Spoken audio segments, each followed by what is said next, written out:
Байпақ. Ақ байпақ қазақ халқының ұлттық ойындарының бірі. Ауылды жерлерде және де көгалды алаңдарда ойналады. Ойынға жас кәрі демей қатыса беруге болады. Бұл ойынның басты кейіпкері түйе, яғни інген, және оның ботасы. Ойыншылар айнала дөңгеленіп отырысады. Түйе болып ойнаушы ботасын іздейді. Ботаны ойыншылар алдында ортаға киім жауып орап қояды. Ботасын іздеп боздап келген інген ойыншы отырған кез келген бір ойыншының иығына сүйене отыра кетеді. Осы кезде отырған ойыншы иығымдағы кім дейді. Інген ақ байпақпын. Ойыншы: не іздеп жүрсің? Інген: ботамды іздеп жүрмін. Ойыншы: ботаң көл жағасында жүр.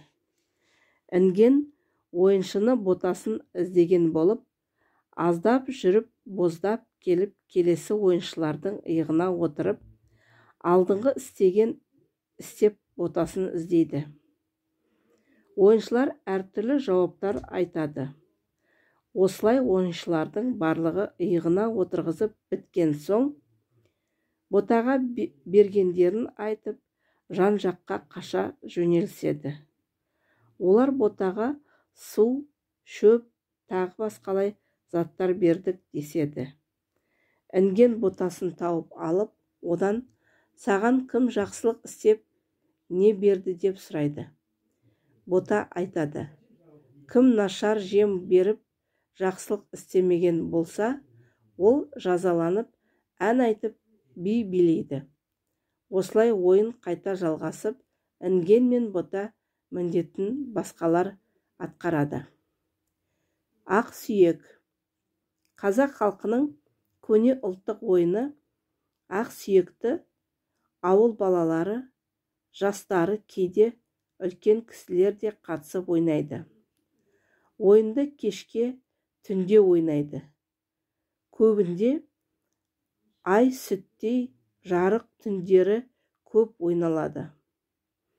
Ақ сүйек ойынында оны лақтырып ойнауға қуарып әбден аппақ болған сүйек пайдаланады. Сүйек жоқ жерде жалынған ақ ағашты да қолданады.